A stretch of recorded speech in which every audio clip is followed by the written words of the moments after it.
Hello दोस्तों, welcome to free पढ़ाई VS में। तो दोस्तों, आज की इस वीडियो में साधारण ब्याज कैसे निकाले जाते हैं वो हम आपको सिखाएंगे। ठीक है। तो यहाँ पे हम लोग कुछ वर्ड है उसको याद करना है, जैसे कि समझना है पहले। जैसे मूलधन। ठीक है। मूलधन क्या होता है वो समझना है सबसे पहले। ठीक है। मूलधन होता है जैसे किसी को हम ब्याज पर पैसा लगाते हैं। ठीक है। तो वो जिस राशि को हम देते हैं उसको, मान लीजिए 10,000 रुपया दिए, चाहे 5,000 रुपया दिए, तो वो जो राशि होता है वो मूलधन कहलाता है। ठीक है। और जिसे कुछ समय के लिए देते हैं, जैसे 1 साल के लिए, 2 साल के लिए देते हैं, तो उसको कहा जाता है समय। ठीक है। जैसे 2 साल के लिए दिए तो समय हुआ वो। ठीक है। अब उसको कुछ रेट में देते हैं हम लोग। ठीक है।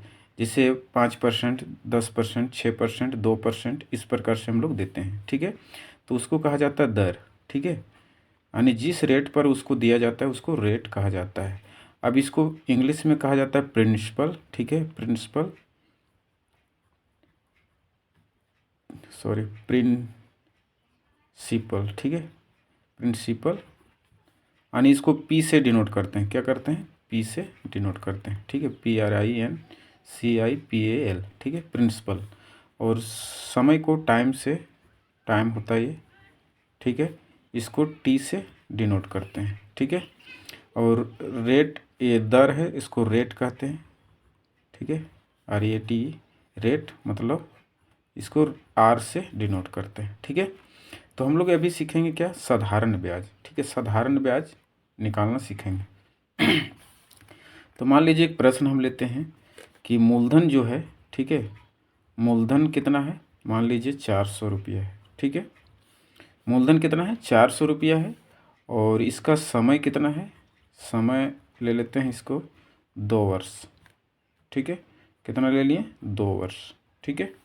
और इसका रेट जो है, यानी दर जो है, ले लेते हैं रेट, इसका ले लेते हैं हम लोग 3%। और ये 3% जो रहेगा, ये रहेगा वार्षिक। ठीक है। क्या रहेगा? वार्षिक। देहात में क्या लगाता है? मंथली लगाता है। लेकिन ये क्या है, हम लोग निकालेंगे वार्षिक में। ठीक है। तो अब हम लोग क्या करेंगे, इसको साधारण ब्याज का फॉर्मूला लिखेंगे। साधारण साधारण ब्याज, इसको इंग्लिश में कहते हैं सिंपल इंटरेस्ट। ठीक है। यानी SI। ठीक है। साधारण ब्याज, तो इसको लिख लेते हैं साधारण ब्याज, मतलब SI। ठीक है। इसका फॉर्मूला होता है मूलधन गुना दर गुना समय। ठीक है। ये होता है मूलधन गुना दर गुना समय, और बट्टा में होता है 100। ठीक है। ये हो गया। तो हम लोग इस पर क्या करेंगे, इस फॉर्मूले पर बैठा देंगे। जैसे मूलधन कितना है? 400 रुपये, तो 400 रुपये यहाँ पे लिख देंगे। ठीक है। दर कितना था? 3%, तो 3 लिखेंगे। और समय कितना है? 2 वर्ष, तो 2 लिखेंगे। ठीक है। और नीचे कितना है? 100, तो 100 लिख दीजिए। ठीक है।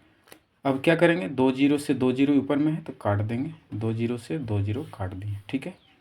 अब क्या करेंगे, जो संख्या बच गई उसको गुना कर दीजिए। जैसे 4 बच गया, 3 बच गया और 2 बच गया। ठीक है। तो 4 तिया 12, 12 दूना 24। ठीक है। यानी 2 साल में 3%, 400 का 24 रुपया आता है। ठीक है।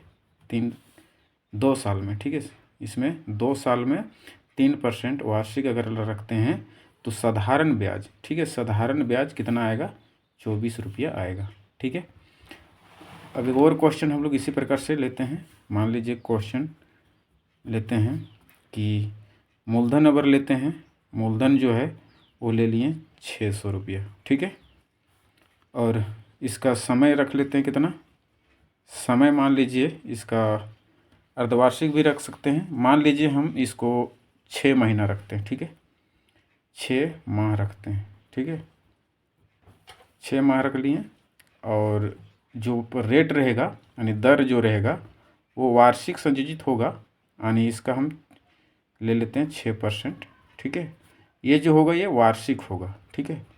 वार्षिक होगा, महीना नहीं। ठीक है। अब इसको हम लोग भी SI निकालेंगे, यानी सिंपल इंटरेस्ट, साधारण ब्याज। तो मूलधन गुना दर गुना समय, ठीक है, बटा के 100। ठीक है। अब एक चीज़ यहाँ पे ध्यान दीजिएगा, जो महीना में है इसको साल में बदलेंगे, क्योंकि ये क्या है, रेट जो है वो वार्षिक लिखा हुआ है, यानी साल में लेना है। ठीक है, तो इसको हम लोग 6 बटा क्या लिख देंगे 12, तो ये वर्ष में बदल जाएगा। ठीक है, ये हम 6 का 6, 6 दूना 12, इसको हम 1/2 वर्ष लिखेंगे। ठीक है, इतना लिख दिए। तो इसको हम लोग साल में बदल लिए, तो इसको हम लोग बैठा देंगे। मूलधन 600 है तो 600 लिखिए यहाँ पे, और दर है 6% तो 6% लिखिए, यानी 6 लिखिए।